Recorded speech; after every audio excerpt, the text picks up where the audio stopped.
Hello everyone.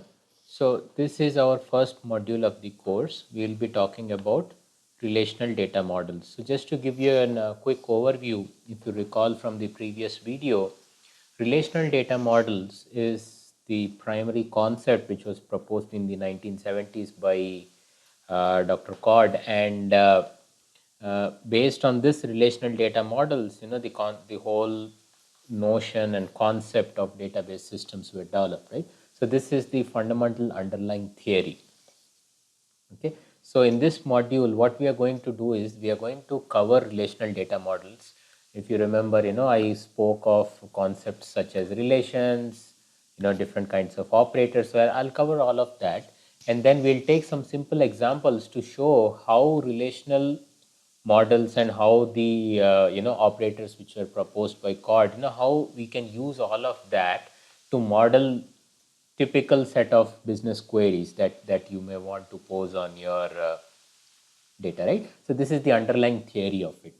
Later, as I said, these concepts were converted into SQL, and they were all the operators were implemented in a database system, and a whole lot of optimization went into it. But this is the starting point of a database system, right? So what are relational models? We'll cover that in this particular module.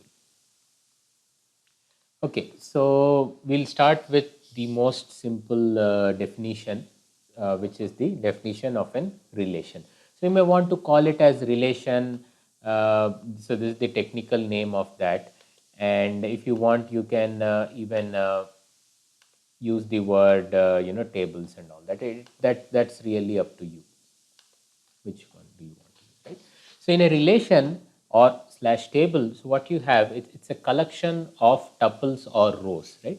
And the primary thing to note is that, so in this collection of tuples, so each tuple is describing some information about a real world concept which exists. So in this particular case, we have tuples corresponding to some faculty, right? So you have some ID, you have name of the faculty department of this particular person, and then what is his or her salary, right? So if you pick one tuple, then the different values, these are called as attributes or columns, right? So this is the fundamental thing on which the whole database system is formulated. So conceptually, if you have several records of, let's say in this case, faculty, then conceptually we put together all of these tuples as a table. Now physically, how is this table implemented and how we are accessing this, that will come in the last module of the course. But conceptually, you imagine that whatever data you have, you are seeing the data as collection of tuples, and each tuple is collection of attributes. Now of course, if two tuples are in the same relation, they must have information on the same attribute. So for example, I cannot put one tuple from faculty with one tuple from, let's say, projects, and call it as a relation. That will be semantically meaningless, right? So obviously in a relation, all the tuples, they have some semantic similarity. For example, you can have a relation as collection of all tuples of faculty, or a relation on project can have collection of all tuples corresponding to projects which are currently running an institute, and so on, right? So this is relation. As I said, each tuple contains a collection of attributes, and there are some small definitions over here. So for example, set of all allowed values for any particular attribute is called as the domain of that attribute, right? And the attribute values are normally required to be atomic. That means they should not have multiple values and all that. Okay, and then sometimes some attribute values can be null and so on, right? So we will get back to this concept of atomic much more in the normalization chapter.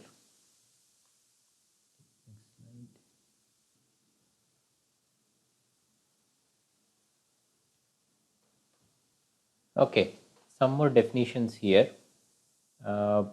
let's assume that A1, A2, A3 up till AN are some attributes, then a relational schema is defined as a collection of attributes. Of course, whenever we are defining a relational schema, we will try to have a collection of attributes which is somewhat meaningful, right? So just throwing around meaningless attributes is not going to help you, right? So for example, consider this relation instructor. So the schema of instructor is the collection of attributes, ID, name, department name, and salary. Of course, you can have any relational schema as you want, as long as mathematically I can have some garbage attributes also, but they are really not going to help you, right? So from a semantic perspective, whenever you are declaring relations, have a meaningful schema, right? And okay, if you let's try to get a little bit more formal here. Right? So let's say that you have a schema which has attributes a1, a2, a3 all the way up to an, and let's say that d1, d2, d3, all these, this is the set of domain values of each of these attributes, right? So that means a1, any at this at particular attribute a1 is going to take an value from this domain d1. This at particular attribute a2 takes an value from this domain d2, right? So similarly, if you have n attributes here, let's say you have n domains here, right? A relation R, or I would like to call it as an instance of the relation R, is a subset of the cross product created by the these domain sets, right? So you might know the concept of cross product from your high school math.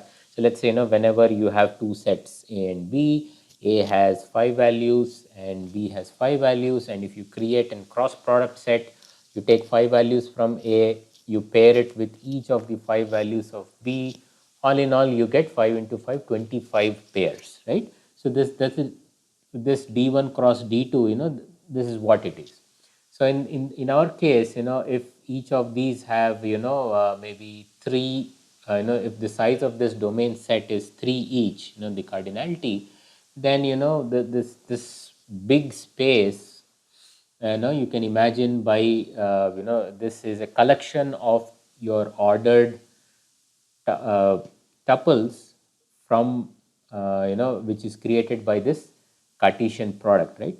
And now any tuple in your relation R is nothing but a tuple which is coming from this massive Cartesian product space, right? So if my, let's say, let's take a very simple example here. Let's say my relation has only two attributes, A1 and A2. A1 is the, it has it's an integer coming from range 1 to 10. And A2 is, let's say, another integer, its domain is from, let's say 10 to 20, right? So now if I take this Cartesian product of the two domain sets of A1 and A2, right? So 10 for A1, 10 for A2, you take a Cartesian product, you get 20 ordered pairs, right? So now all I'm saying is that if you take any relation, any instance of the relation R, then the tuples in that relation R must be coming from that grand Cartesian space which we define, right? So we'll try to give more examples of this Cartesian product as we go forward, but just to give you a little bit, more mathematical definition of what is a relation, what is a relation instance, what are attributes, and so on. Okay.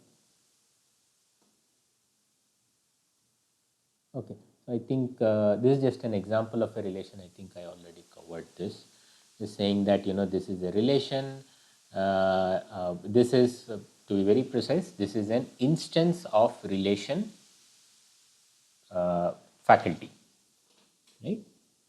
Okay, I think I call it as department relation, but that's what it is. It's a relation instance and not a relation schema, right? and every element in this, or every tuple is coming from that grand Cartesian space which we have defined, and that Cartesian space is a cross product or Cartesian product, if I use precise math terms, cross product between domain values of ID, name, department, and salary, right? So ID has a domain, name has a domain, department has a domain set, generally salary has a domain set. So you create a Cartesian product among all these three sets, then mathematically an instance of this relation, we are calling it department relation, an instance of this department relation is a collection of tuples, and each of those tuples actually appears in that grand Cartesian product space which I just defined. Right? So this is what is called as relation schema, relation instance. Okay, so let's move forward. Yeah, another point to note is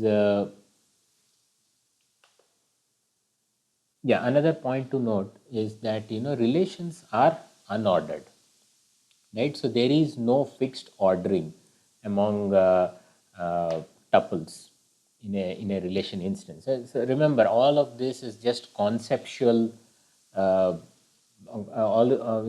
just defining all these relations and tuples and tables and all that. These are all I'm explaining them at a conceptual level. So if you see tuples like this, it does not mean that in your actual file this record happens to be before this and then this record happens to be before this and all that. No, there is absolutely no guarantee in which order these are actually sitting in the file, right? So this that's why I think many times many instructors, they like to see relations as a set of tuples, right? So in a more generalized way, you are allowed to have duplicates, but for now, for at least for this module, let us consider each relation as a set of tuples, and as you know, the sets are unordered, right? And there is one small caveat in a set, as you know, that an element cannot appear twice. So for example, you cannot have this tuple corresponding to Einstein twice in the set, right? So for now, assume that my relations are sets of tuples, and on that assumption, we'll develop the algebra. Later in the next, in this module only, as we go forward, I'll try to relax this assumption that a relation has to be set, and then we'll just extend our algebra to that. But for now, you assume each relation or each table as a set of tuples. Okay, so with that, we'll go forward. Okay. Okay. So another important set of definitions. This is what is called as an keys of a relation, right? So there are two or three definitions over here, and we are going to keep coming back to this again and again. Okay. And another thing to remember is that different textbooks follow different terminology. So I think this is from the Korth textbook, if I'm not mistaken, right? So in this terminology, what they say is that we have something called as a super key. What is a super key?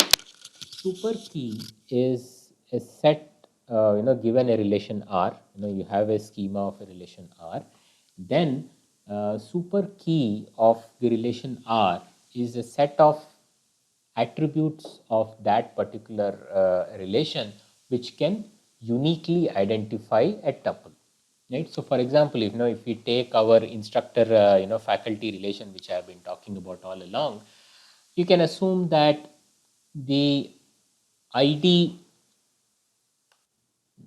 you can assume that the ID of faculty to be an super key, or any superset of that can also uniquely identify, right? So for example, in for IIT Ropar, I can identify any student using the roll number.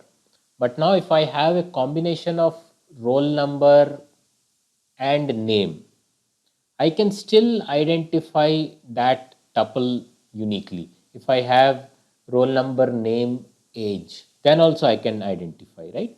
So super key is any collection of attributes which can identify the tuples uniquely, right? So now that's the super key. The word super is sort of implying that it is a superset of a key and all that, right? Okay, so now a super key is called as a candidate key if the size of that super key is minimal, right? So for example, ID by itself or roll number by itself is a candidate key, right? And the property is that in a candidate key, it can be either one attribute or it can be a collection of attributes, right? So the property of candidate key is that it is minimal in size. So that means if you take out any attribute from that candidate key, it will no longer be an it can no longer uniquely identify. So for example, let's take movie database. As you all know, the same name of the movie name appears different in different years. The same movie is shot maybe now, and maybe again 10 years from now there is a remake of the same movie, right? It can happen in such a case, it can happen that the title of the movie is the same across 2 different years. So now if we are maintaining a database of all the movies, let's say, then the movie title by itself is not an candidate key. You will have movie title and year of production probably as the candidate key, right? So here, this is just an example that your candidate key over for this movie database, movie relation consists of two attributes. And if you take out any one of them, either movie title or movie year, you can no longer uniquely identify tuples of the movie, right? So that's just an example that sometimes your candidate keys can have more than one attributes, right? And then any superset of a candidate key is basically called as a super key, right? So now when you actually go ahead and implement tables in a database and all that, they have something called as a primary key. So primary key is nothing but you if your relation has more than one candidate keys, you just pick one and you call it as the primary key. There is no mathematical definition to it. And in the in your databases, they use the word primary key than all these candidate keys and super keys, right? But remember that primary key is nothing but it is a candidate key, and your relation can have multiple candidate keys. We'll see that. Okay, so I'll come back to this foreign key constraint, when I start talking about SQL. This is also extremely important as you are, going to, when you start doing SQL queries. So this comes very important. We'll get to here. Okay, so now we'll start the relational algebra on sets. Right? Just to give you a definition, I think you all know what is algebra. So algebra is a mathematical system. It consists of two things: a set of operands and a set of operators, right? So operands are variables on which you are going to perform operations, and operators are the set of mathematical operations that you can do. So for example, uh, if your operands are integers, your operators could be mathematical operators like addition, subtraction, division, and so on, right? So in relational and an algebra basically consists of operands, a definition of operands, and a definition of operators. And so that is the definition of an algebra. Now, what is a relational algebra? In a relational algebra, your set of operands, your operands of interest, they are nothing but relations or tables, right? So you will be operating on tables. And what are your operators? Operators are the basic relational algebra operators which the Cord invented, right? So your operators which will be of interest are select, project, and join for the most part, and then there are some specific operators also, right? And the whole algebra, the whole relational algebra is based on this fact that if you want to have any query, any business query that you want to pose on your relations, then this particular business query can be written in combination as a combination of your relations and relational operators, right? So whenever you are doing that you try to model a business requirement using a collection of relations and relational operators, so the whole thing starts to form into something called as an uh, relational algebra or relational query language. Okay, so we'll try to see more with examples rather than giving you definitions like this. Next slide.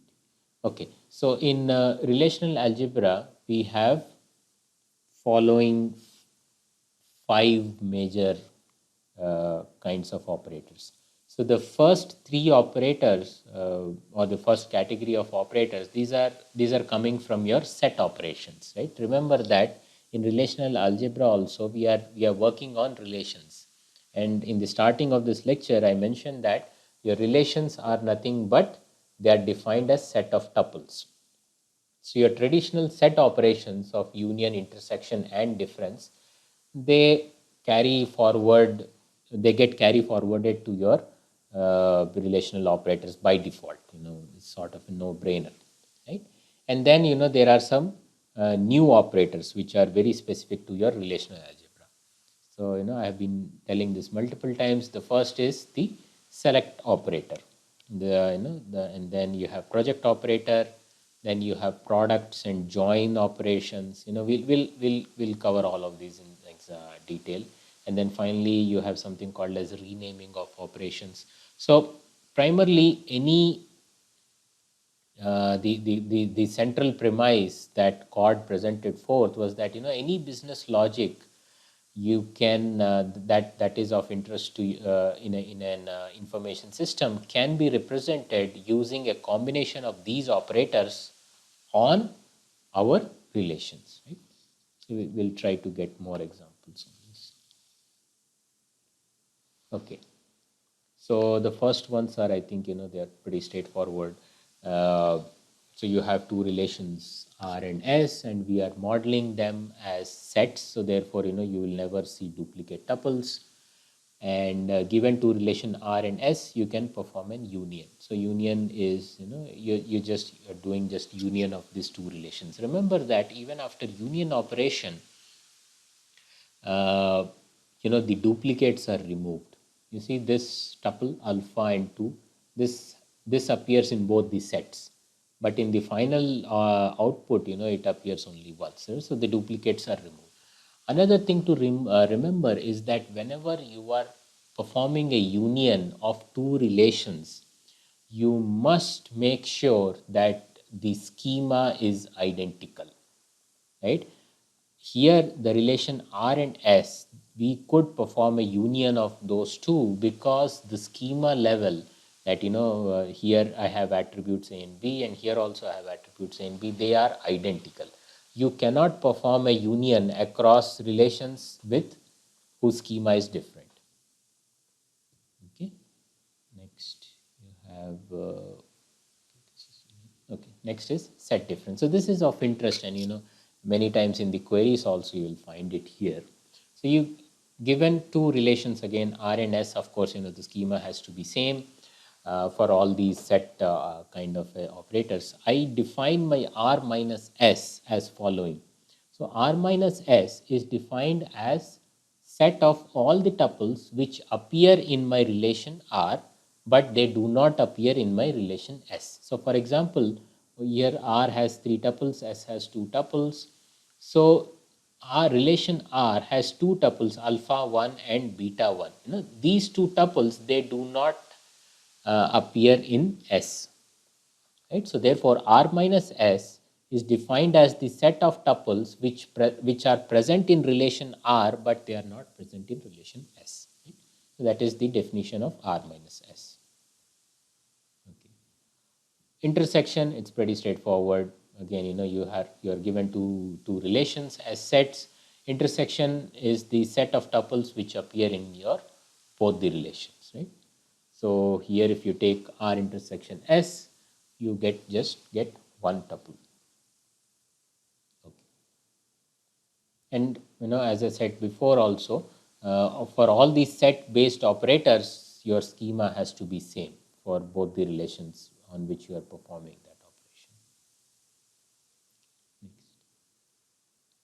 So now the first major relational operator. We'll start with selection. I think I have an example here. We'll start here. Okay. So in the select operator, you are given a relation R, right? It has some schema and some set of tuples. And I define the select operator using this sigma symbol, right? So this sigma symbol is key.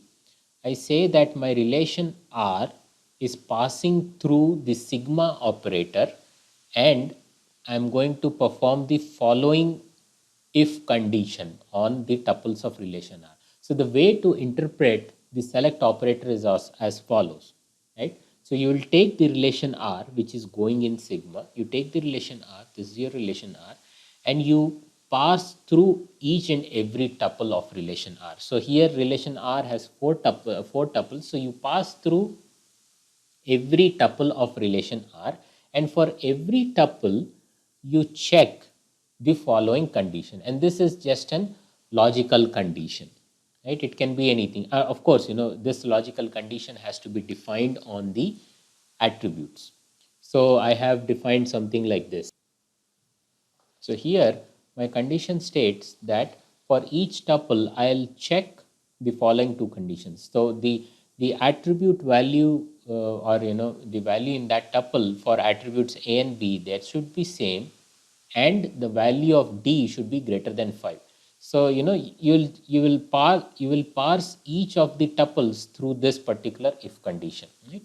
So the first tuple, the A and B, they are same, and the value of D is greater than 5. So this comes out in the final result. So second tuple, A and B are not same, so this is thrown away. Third tuple, A and B are same, but the value of D is less than 5. So again, this is also thrown away. So finally, the last tuple, both the attribute values A and B are same, and the D value is also greater than 5, so that appears in the final result, right?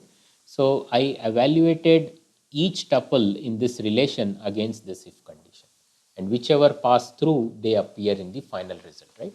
So remember that in relational algebra, the input is always a relation and output is also another relation. So here the input was my relation R and output is this relation, right? So you always take in relations and you throw out relations. It's just that the relations may have either slightly different schema, or they may have different set of tuples, but they will always be relations only. Okay. Next. Okay, next is projection. Again, I think I have an example here. Okay, so again you have a relation R, and I am passing through the projection operator. So projection operator is defined as pi, and what this does is that it takes the relation R, and here in projection operation you have to define a set of columns. So here I have given the columns A and C, right? So what we do is that you take the relation R and you just take these two columns, right? So for each tuple you take the A column, and for each tuple you take the C column, and you create another intermediate result like this, right? So you 4 tuples here, so you have 4 tuples here. From each of these tuples, I have taken the value of A and value of C and then created this, right? And remember that since we are assuming set operator, we are assuming that my relations are always sets, so therefore there should not be any duplicate of tuples. So on this particular intermediate result, what the pi operation does is that it removes the duplicates. For example, this is appearing twice, so I'll take only one. It will remove the duplicates and we'll get this result, right? So you take a relation R, you project, you remove duplicates, and then you get the final another relation, which is the output of pi R on columns A and C. So this is what is called as a projection operation. Okay, so next we have something called as an extended projection. So in extended projection, what we are doing is that we will take attributes. Let's say we have attribute A and B, which comes in this list, right? So we are allowed to perform some kind of an arithmetic operation on that. So I think I have an example here, right? Okay, so in this example, you have this relation RAB, then my projection operator is defined something like this. So a plus b, I'm taking it as a new value c, and then again, I'm having duplicate values of this attribute a. So this pi operation on R, with this, what we are going to do is we are going to take column A and B, and we are going to sum these row wise to create column C. Right? For example, the first tuple 3 is basically sum of these two numbers. The second value 7 is sum of these two numbers. And then just for sake of fun, I am writing A twice. So just to show that, what is the mathematical power of this particular operation, right? Okay.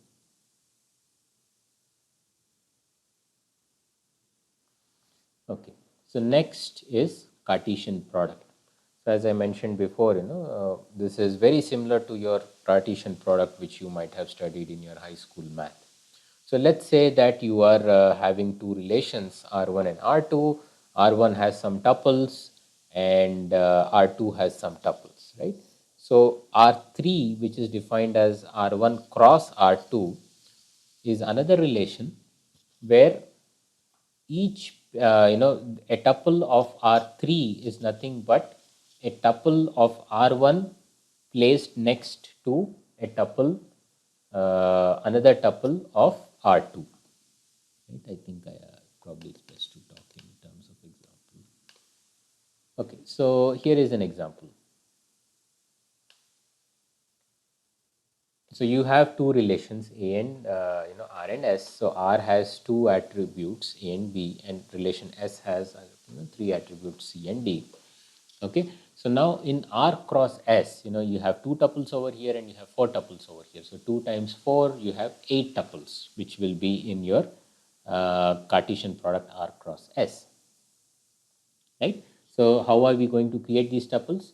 I'm going to take a tuple here, let's say the first tuple A alpha 1, and then I'm going to pair it with all the 4 tuples in my relation S. So that will be the first set of 4 tuples in my relation R cross S, and then I'll take the second tuple of my relation R, and then I'll pair it with all the tuples in relation S. And that's how these tuples are created in relation R cross S. So some naming conventions, because now as you see that, the schema is different in R cross S. So the naming convention which we'll be following is that if these names are different, then in R cross S you can use their original names, right? So for example, these were not named A or B. So in R cross S, the AB comes as it is and CDE comes as it is. But if the names are different, if the names are same across these two relations R and S, what you have to do is something like this. So over here, both relation R and S, so they have the same attribute value B. So whenever you have something like this, the way to disambiguate the names in your Cartesian product is by appending or by putting the relation name in front of it, right? So this b attribute will be renamed as r dot b in the final relation, and this b attribute in relation S will be called as s dot b in your R cross S, right? So A, D, and E, they are carry forwarded as it is in the R cross S, the names wise. But the attribute B happens to appear in both your relations R and S. So you sort of prefix it with the relation name just to make sure that we don't mess up the names. Remember that the final output is still the same. You take each tuple from here and you match it with everybody here. You take each tuple here and you match it with everybody here. It's just the naming thing which we have to be careful about. Okay. Next is natural join. Okay, again, you can read this. I will illustrate you on definition. Okay, so natural join can be conducted, between two relations, provided they have some attributes whose name in implementation even schema is same, right? Or not schema, or the attribute types are same. Okay, so you have two relations R and S over here. Our relation R has attributes A, B, C, D, and relation S has attributes B, D, E. Right? So here the attributes B and D, they have the same data type and all that across the relation R. So whenever something like this happens, we have the same name and all that. Uh, of course, there is a bit of an implementation scheme. Your SQL also has natural join, so you have to be careful what does natural join over there means. But for relational algebra, for this module, what we are going to do is that we are going to allow natural join between two relations when their attribute names are same, right? Okay. Okay, so let's see how natural join is done in this example. Right? So I'll take a tuple from here, and I'll pass through my entire relation S, and then I'll see if there are any tuples where the values of B and D happen to be 1 and A. Right? So when I take the first tuple, in relation S, I have, I believe, two tuples which have the same value of B and D, right? So this 1 and A over here appears twice in this particular relation, right? So therefore, I'll say that this tuple joined with this tuple and this tuple of relation S, right? And then for each successful join, you create a tuple in your resulting table, right? So this is the symbol for that. uh, Either you write like this or you write natural join, that's okay, we'll accept both, right? So let's say this tuple joined with first this tuple, right? So what you do is that in your actual schema, right, so here note that I am not keeping copies of B and D from both the relations, right? Whereas in cross product I had. In natural join, the concept behind natural join is that when these attribute values are same, it's like they are exactly the same concept in the relation S also. Therefore there is no meaning or there is no sense in keeping duplicate value or duplicate column names uh, in the resulting table. So therefore, I would not write B and D from S also here. It's just one B and D. That's all. So the final schema of R natural join S will be ABCD, and from here I'll just have E. Right? So now let's see the join result. So one tuple from here, 1 comma A, it joined with the first tuple over here. So you'll get the final output as 1 alpha 1 alpha 1 alpha A, and then from here E, this alpha comes over here. Similarly, this guy joins with this guy. So you'll get the first four columns, they will come as it is, and for column E, you will take this gamma, right? So let's see, anything else that joins over here.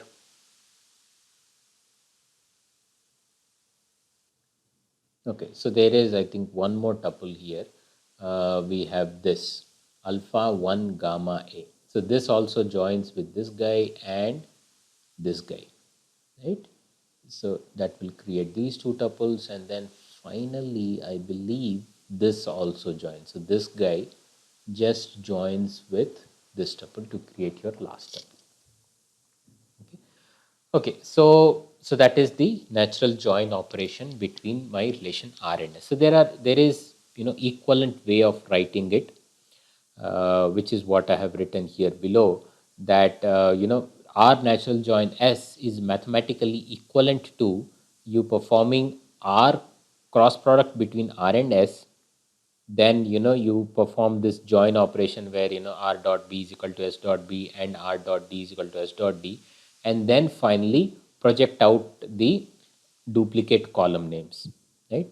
So r natural join s is mathematically equivalent to the series of operations. So first we do a cross product, then you do some kind of a selection, and then finally you project out the duplicate column names, right?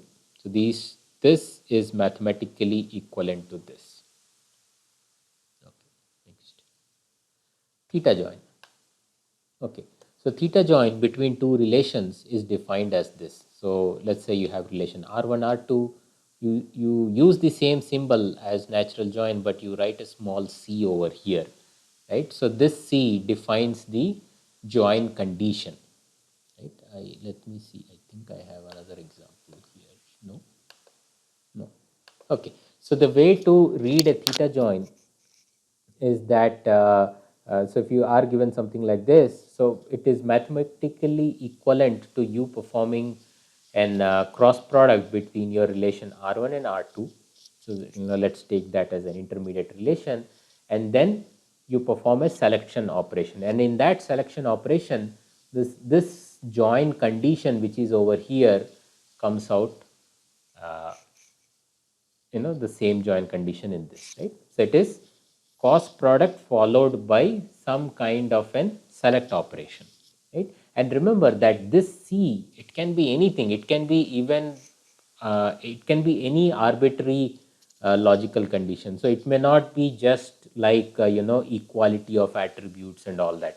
It can be even say that I can do a theta join between r and s on the condition that my attribute value on C is greater than attribute value on E, right? Mathematically, that is also allowed.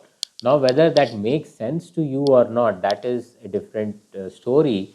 But a theta join mathematically allows you to put any condition on this C, right? So it's just that you first create a cross product and then you perform a selection operation, and as with any selection operation, all that you need to have the C is it should be a value, it should be an valid Boolean valued condition. Okay. Okay. Last but not the least, the renaming operator. So renaming operator is it just gives a different name to the to your relation, as it's something it's like you are creating a copy of the relation. Okay, so in the as we go through the examples, you will see that many times what you will have to do is that for solving certain queries, you will have to take two copies of the same relation and sort of perform some kind of a cross product or join among them, and all that. That is where the renaming operation is coming through. But mostly we will be working with select project, theta join, natural join kind of operators more. Okay, I think I covered this already, that in relational algebra, uh, each query, or in each expression, the inputs are always tables, right? For an relational operator, it will take either one table or a set of tables and so on. And the output is always a table, or, well, you may want to call it table or relation, really, it's the same. Okay, so as we go towards our grand goal of defining business requirements and business logic using relational algebra, what we'll have to do is that we will have to take a collection of your relations and then create complicated expressions among them, right? It's like creating an complicated mathematical expression, x times x multiplied by y divided by z and so on, right? And similarly, we'll be creating complicated expressions using your different relations and different kinds of attribute, different kinds of operators and all that. Okay.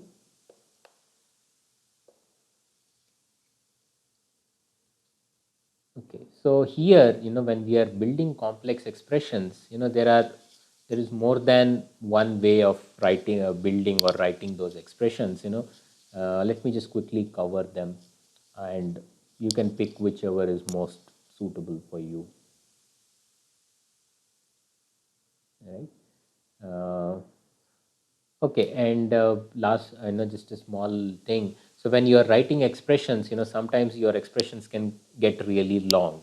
So, it's okay to, break that complicated relation into a set of sequences. So, for example, this I think I already covered.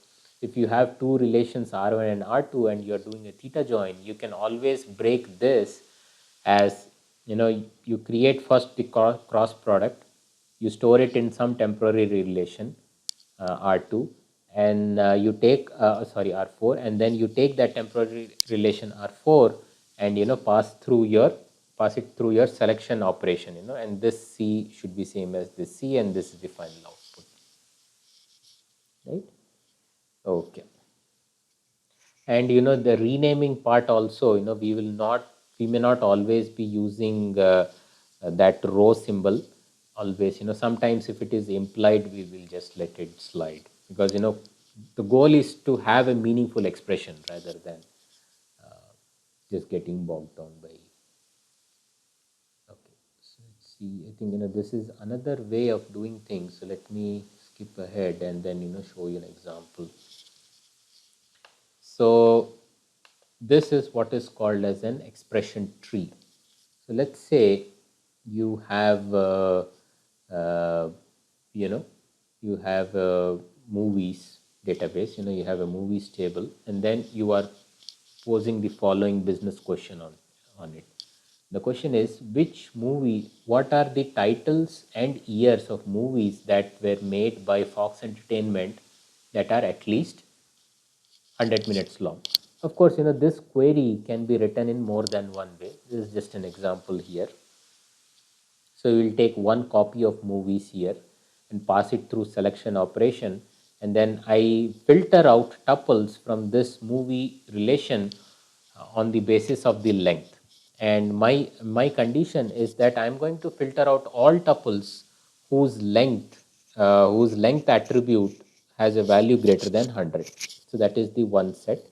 And the second set is that, again, I'm taking another copy of movies, and I am this time I am parsing through the tuples with the select condition that the studio name should be Fox, right?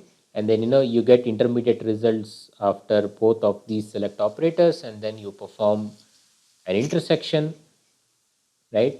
And then you finally project, right? So this will be, after this you will get the output which basically satisfies your business query, right? So this is how we are able to write our business query, which is given in English, using a set of relational algebra operators, right? Let me take maybe one another example for this particular video and then stop there. Okay. Okay, so you have uh, an employee table, and your query is that all employees, and you want to find out all employees whose date of joining is greater than the date of joining of their manager, right? So let's try to see how this is modeled here. So here also, we took two copies of your relation employee, and then one we renamed as enew, just for for sake of convenience, so that we don't mess up our join condition over here, right? So the way to think is that this is one variable, enew is another copy of that variable. Right? So these two relations go into your theta join. Right? So in that theta join, my condition is that in that tuple, my employee dot manager, Aadhaar number of my manager should be enew dot Aadhaar. Right? Okay. So let's try to see what this actually creates. let's stop here. Let me go back. Okay, so this is the schema of employee. I have name, I have salary, I have date of joining, I have Aadhaar number of this particular employee, and I have the Aadhaar number of the manager of this particular employee, right?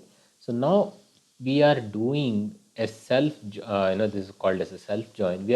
We are joining the employee table with itself, right? So in this for this process, we have created a copy called as enew, and then we are joining enew with my employee table, right? So here, as our theta join processes, the way we are going to do is that we are going to take each tuple from the employee table and match it against my enew table. And if I had 5 employees in my employee table, I'll be having 5 employees in the enew table also, because it's just a copy. Then conceptually, first we are, when we have something like this, conceptually we first create an cross product between my enew and employee, right? So 5 employees we have, so that means we'll have 25 in our 25 tuples in our Cartesian product. And in those from that Cartesian product, I'm going to filter out the tuples where the employee manager Aadhaar is equal to enew Aadhaar, right? So let's take a minute to see what this is actually doing. Okay. So let's assume that out of my 5 employees in my employee table, one, employee number 1 happens to be the manager of all the other 4 employees. Let's take an example like that. So after I do the cross product, I'll have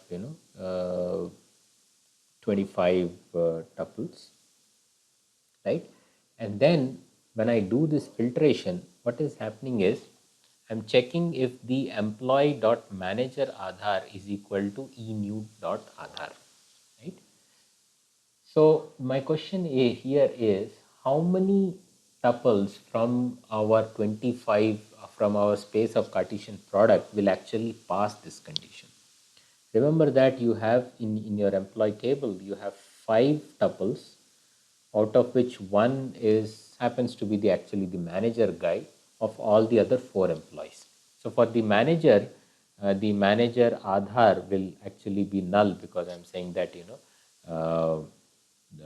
so that person does not have any manager. But for all the other 4 employees, the manager Aadhaar contains the Aadhaar number of the manager in this particular employee table, right? So after you join, do this particular join, your output would actually be how many tuples?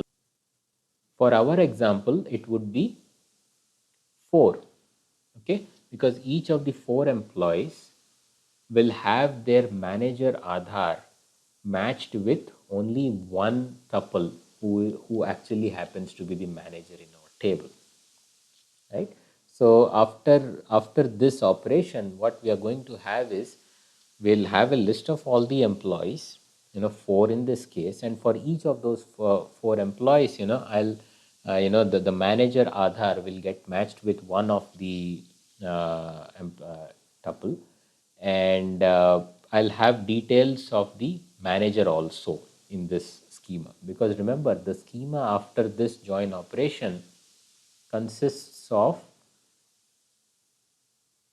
the schema of this employee table twice, because it's a self join, right? If this were a normal join between R and S, the schema of the resulting table is schema of the first table put alongside with the schema of the second table, right? So that is the schema of the join.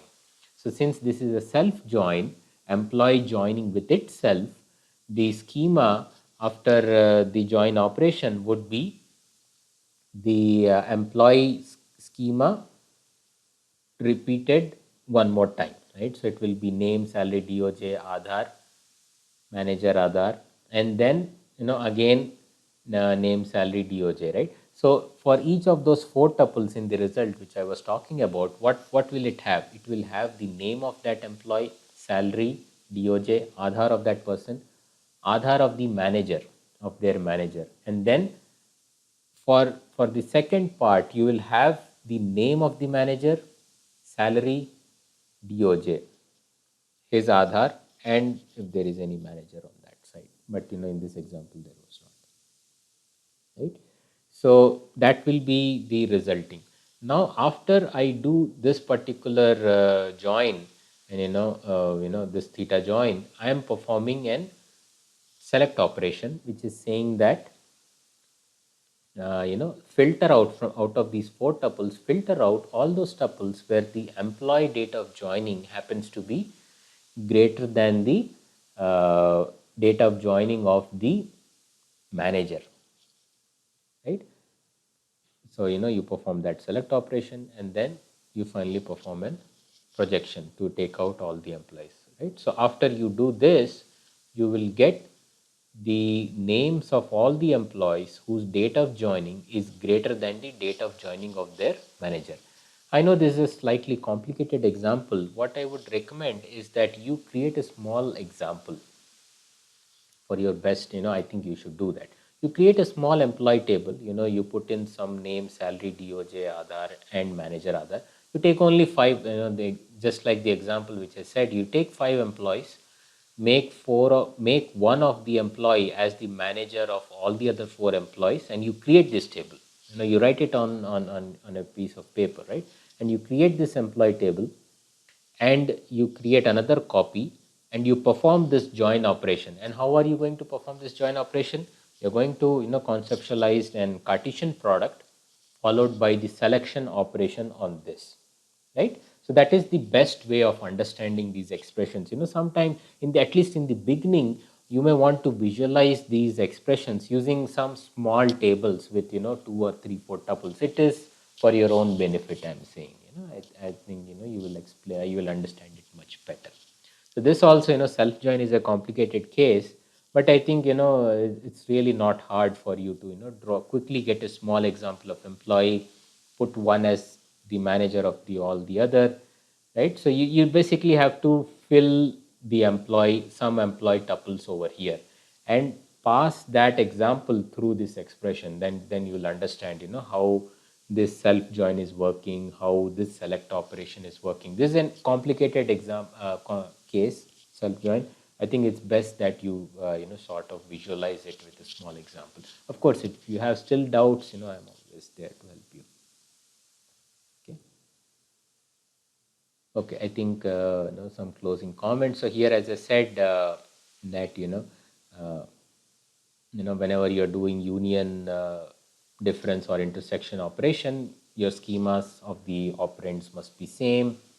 And after select operation, the schema of the result is the same as the schema of the operand which you passed, right? And the projection operator, after you do the projection, whatever attributes you projected out, that define your schema. Right?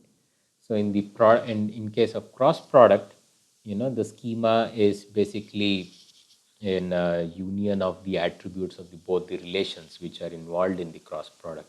And if there is an attribute, if 2 relations who are involved in the cross product, if they have same attribute name, then you disambiguate by prefixing the name of the relation with it, right? So schemas for theta join is the same. And union, natural join, as I said before, if you have same attribute names, you drop out the duplicates. That's why I write it that in the schema of a natural join result, it is the union of the attributes of the 2 relations. So that means if 2 relations have same attribute names, only one will appear, right? And as I said before, for natural join to have a semantically meaningful case, you must really have the same attribute in both the relations. Otherwise, it's a meaningless natural join. Okay, so I think I'll stop this video here. In the next video, what I'm going to do is that I have a couple of examples for different kinds of queries, and then I'm going to slowly cover each query. And my sincere request is that you read the uh, you go through the slides, read the textbook, and solve some problems so that you can get more comfortable. And if you have any doubts on these relational algebra operations and all that, of course there will be the tutorial session where you can, I expect you to watch videos by then and ask me questions. Okay, thank you.